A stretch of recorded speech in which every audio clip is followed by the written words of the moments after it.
Seguindo então para mais um vídeo, né? Temática agora, vamos falar um pouco sobre convulsão. É um tema que eu ininterruptamente, né? Nós falamos sobre ele diversas vezes em alguns vídeos. E aqui eu venho para esclarecer um pouco, porque talvez seja um dos temas que tenha maior crendices populares que interfiram na forma correta de atender um paciente, o que é extremamente perigoso, né? Então a primeira coisa é entender o que é uma convulsão, tá? Então o vídeo passado a gente falou um pouquinho sobre o AVC e eu falei que o AVC pode gerar uma convulsão.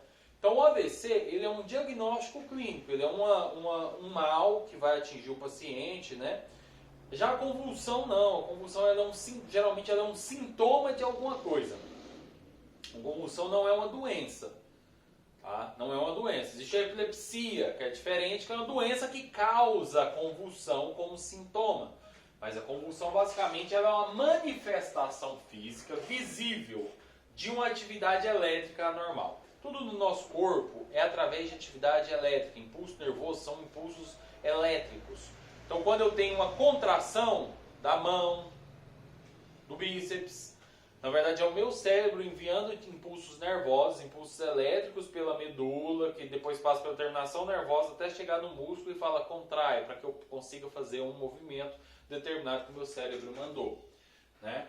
Mas aqui na convulsão, nós temos uma manifestação física visível de uma atividade elétrica anormal das células do sistema nervoso. Caracteriza-se por contrações musculares involuntárias e generalizadas, né? Ou seja, em todo o corpo, ou focais localizadas em uma parte específica do corpo. Mas uma convulsão nada mais é do que uma atividade elétrica desorganizada. Uma atividade elétrica nervosa completamente desorganizada. Então o paciente, quando ele apresenta convulsão, ele tem algumas características. Ele vai ter contrações musculares involuntárias e generalizadas, né? Podem ser também focais em determinadas partes do corpo. Ele vai ter perda de consciência, então o paciente não convulsiona consciente e está consciente. Já viu que negócio? Tem gente que fica nervoso e fica assim, mas está consciente. Não, pessoal.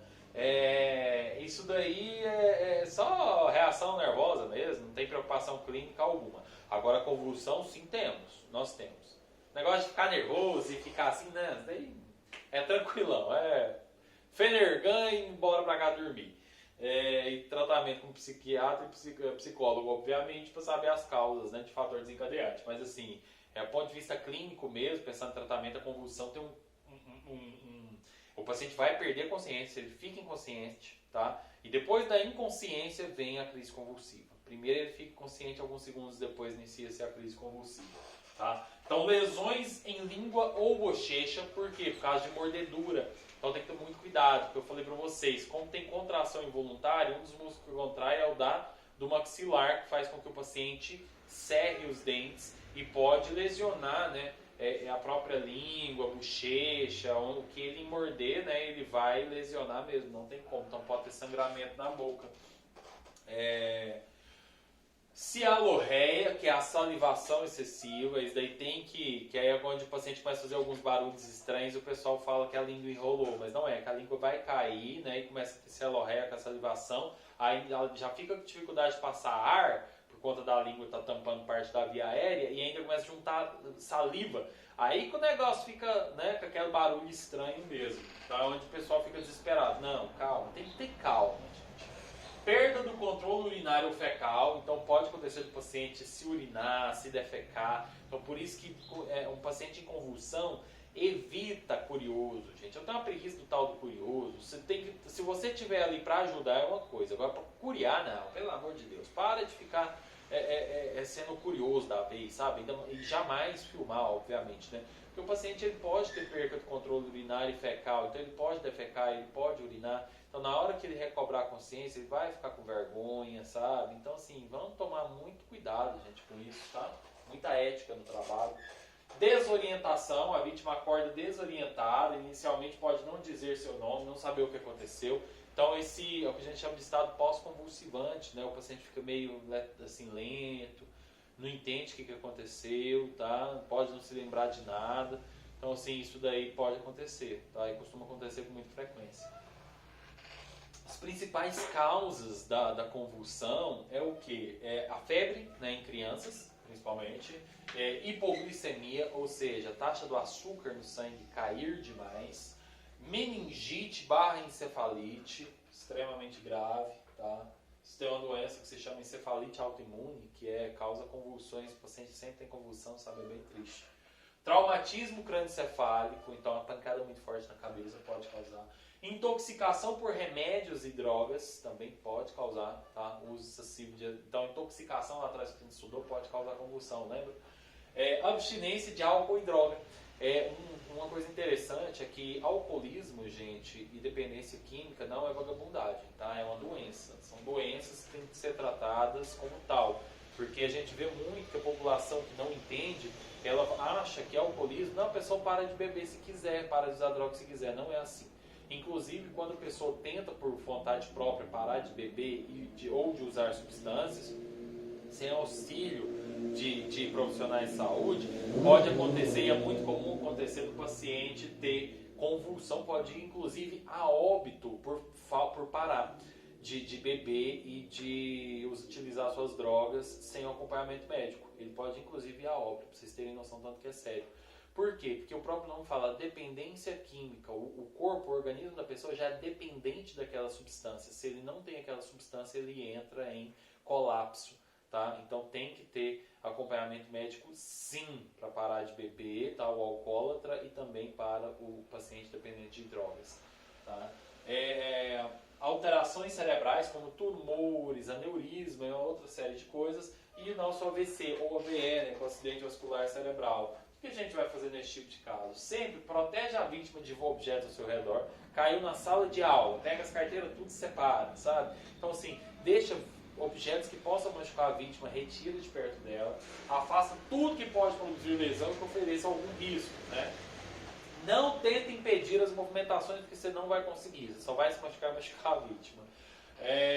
Utiliza mantas, travesseiros, casacos, né, para colocá-los de forma a evitar que a cabeça da vítima fique batendo no chão durante as contrações, tá? Então, o que a gente segura é somente a cabeça do paciente para evitar que ela bata, tá? Que ela fique batendo. É para isso que eu vou segurar a cabeça.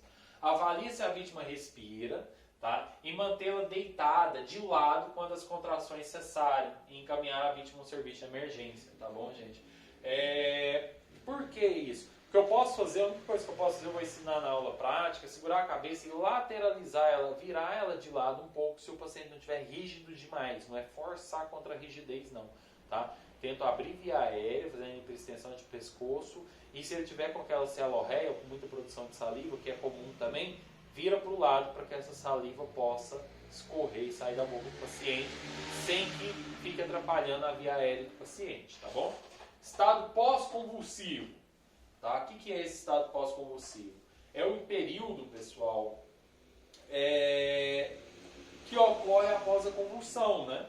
Em geral, a vítima apresenta-se bastante sonolenta após a crise convulsiva e pode ter dificuldade de responder perguntas simples, como qual o seu nome, qual a sua idade, onde você está, o que aconteceu, que dia que é hoje, sabe? Ele não consegue. A crise passa, em geral, em 1 ou 2 minutos. Ou seja, convulsão, gente, geralmente ela é autolimitada. O duro é que você vê, uma pessoa que não é acostumada a ver uma convulsão de 2 minutos, ela entra em desespero.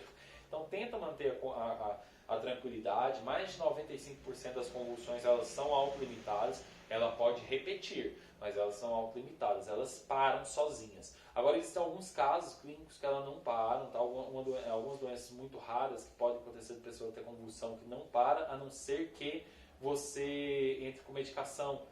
Um exemplo de convulsão que ela fica vindo e voltando sem parar, sabe, durante até horas, é a encefalite autoimune, tá? Essa doença ela é uma doença rara, mas extremamente grave, tá? Que causa o edema do cérebro, o cérebro incha e começa a ter convulsões.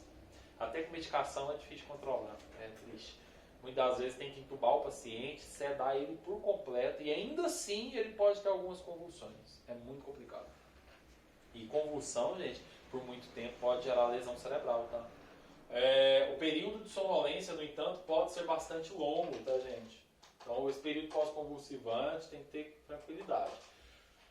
Consumo excessivo de álcool e droga, gente. O uso e o abuso de drogas geram preocupação clínica. Este comportamento é resultante de uma interação entre o indivíduo, sua cultura, sociedade, farmacologia e disponibilidade de certas substâncias, né, gente? Então, a gente tem que ter muita paciência, calma, para atender pacientes que são vítimas de uso e abuso, né, de álcool e drogas, tá? Porque a maioria deles, gente, é igual eu tô falando, é uma junção de coisas, né? O meio que ele vive, a forma como ele vive, né? Tudo isso, geralmente esses pacientes começaram a utilizar álcool e drogas já bem lá na infância, sabe? Bem jovens mesmo. E ele cria essa dependência. E a partir do momento que cria a dependência, ele já é uma doença. Tá? Igual eu falei para vocês mais cedo, não tem controle. Eu já peguei, por exemplo, um quadro clínico interessante, que foi um de um paciente usuário de álcool, dependente de álcool, né? Paciente alcoólatra, que ele estava... A gente foi chamado para ir na casa dele, que ele estava em casa, e estava todo... Gente, quando ele estava... A casa era assim, nossa, a gente dava até dó, sabe? 2 cômodos só, e um caos a casa, sabe? Um caos de bagunça. E ele estava lá deitado no chão, todo sujo, defecado. Não, uma situação assim de calamidade mesmo, sabe? Já tinha algum tempo que ele já tinha várias horas que ele não utilizava álcool e estava bem astênico com fraqueza.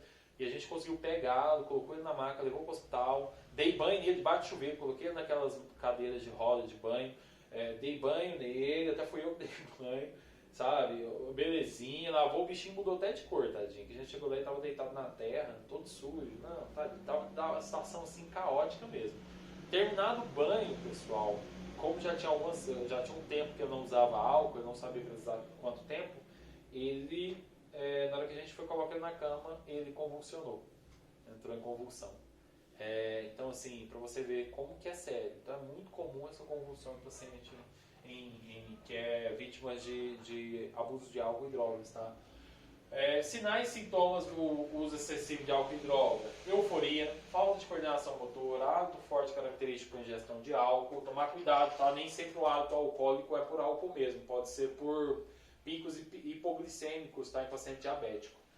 Dificuldade de falar, tristeza, vômito, dificuldade de fixar o olhar, desorientação, agitação, coma, entre outros, né? O que a gente faz nesses casos? Suspender a ingestão de bebida alcoólica ou droga, aumentar a ingesta de líquidos doces, de preferência, desde que o paciente tenha condições, tá? Se o paciente estiver muito desorientado, não, tá? Deitar a vítima de lado se houver vômito ou secreção, e atenção aos possíveis riscos, né? Exemplo, ingestão alcoólica em fumantes pode ocasionar incêndio pelo risco de dormir com cigarro aceso, né? A gente também pega muito esse tipo de caso, tá? Muito cuidado. Vamos lá? Eu vou parar essa aula por aqui, esse vídeo por aqui, tá? Pra gente seguir pro próximo tema. Qualquer dúvida é só falar.